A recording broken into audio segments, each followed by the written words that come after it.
8 જૂન 2026થી ચોમાસું રોકાયું હતું એ ચોમાસું ફરીથી સક્રિય થયું છે અને ધીરે ધીરે આગળ વધ્યું છે અને ચોમાસાની જે એન્ટ્રી છે તે મહારાષ્ટ્રના મુંબઈમાં થઈ ગઈ છે. ધમાકેદાર વરસાદ સાથે 8 જૂને એન્ટ્રી થઈ ગઈ હતી, પરંતુ ચોમાસું ફરીથી રોકાયું હતું અને એ રોકાયેલું ચોમાસું ફરીથી વેગ પકડીને આગળ વધ્યું છે. અત્યારે ગુજરાત તરફ આગળ વધ્યું છે અને હવે મહારાષ્ટ્રના મુંબઈમાં અત્યારે હાલ પુષ્કળ માત્રામાં વરસાદ પડી રહ્યો છે, જેમાં ભારે વરસાદ અત્યારે હાલ પડી રહ્યો છે.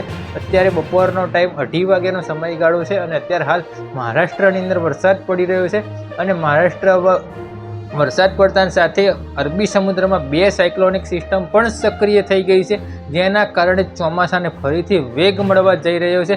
જેવી રીતે આગાહી હતી 23 થી 28 તારીખમાં ગુજરાત રાજ્યની અંદર ચોમાસું આવી જશે, તેવી જ રીતે ચોમાસું છે તે અત્યારે હાલ ઘણું બધું આગળ વધી રહ્યું છે અને એક પ્રકારે દક્ષિણ ગુજરાતમાં જોરદાર વરસાદી માહોલ જામ્યો છે. અત્યારે હાલ ગાજવીજ સાથે વરસાદી માહોલ છે દક્ષિણ ગુજરાતના ભાગોમાં સવારથી જામ્યો છે અને મધ્ય ગુજરાત સહિત અમુક વિસ્તારોની અંદર વાદળછાયું વાતાવરણ પણ જોવા મળ્યું છે અને દક્ષિણ ગુજરાતના ભાગોની અંદર સુરત, વલસાડ, નવસારી, તાપી, જૂનાગઢ જિલ્લા વિસ્તારોમાં વરસાદનું પ્રમાણ છે જોરદાર વધારે જોવા મળી રહ્યું છે. ભારે વરસાદ પડી રહ્યો છે અત્યારે હાલ અને એ પછી હવે આ વરસાદી સિસ્ટમ સક્રિય થતાની સાથે જ ફરીથી આપણે ગુજરાત રાજ્યમાં પણ વરસાદ પડે તેવી હાલ પૂરતી શક્યતાઓ છે, પરંતુ અત્યારે હાલ દક્ષિણ ગુજરાતના ભાવનગર, મહુવા જેવા વિસ્તારો થઈ ગયા અને દક્ષિણ ગુજરાતના આસપાસના ભાગો અને રાજસ્થાન અપર એર સાયક્લોનિક સર્ક્યુલેશનનો પણ સમાવેશ થાય છે, જેના કારણે ગુજરાત રાજ્યમાં વરસાદ પડી શકે. પશ્ચિમ બંગાળના ભાગોની અંદર પણ અત્યારે હાલ ભારે વરસાદની શક્યતાઓ દેખવામાં આવી રહી છે. વરસાદનો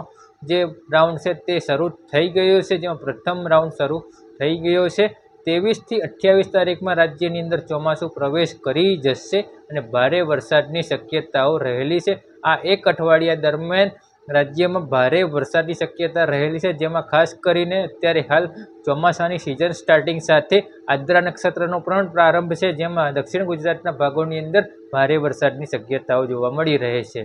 તો મિત્રો અત્યારે હાલ વિડીયોની અંદર આટલું. જે મિત્રો ચેનલ ઉપર નવા આવ્યા હોય ચેનલને સબસ્ક્રાઈબ ના કરી હોય ચેનલને સબસ્ક્રાઈબ કરી દેવી, વિડીયોને લાઇક કરી વિડીયોને તમામ ગ્રુપમાં શેર કરી દેવી અને ખેતીવાડી વિશે પણ આપણે આ ચેનલ ઉપર weather news Gujarati YouTube channel ઉપર માહિતી આપતા રહીએ છીએ.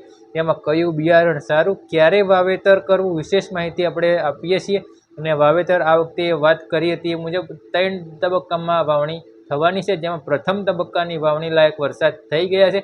એમાં ખેડૂત મિત્રોએ જેનો લાભ લીધો છે અને આ લાભ હજી ઘણી બધી જગ્યાએ બાકી છે. આ વખતે પહેલેથી જ આપણે વાત કરી દીધેલી હતી કે 3 તબક્કામાં વાવણી થશે, એટલે હજી પણ જે જગ્યાએ વાવણીનો લાભ નથી મળ્યો, લગભગ આ મહિનો પૂરો થતાં દરેક જગ્યાએ વાવણીનો લાભ છે તે મળી જવાનો છે. એ પ્રકારનો વરસાદ થવાનો છે, કોઈ ખોટી અફવામાં આવવાની જરૂર નથી.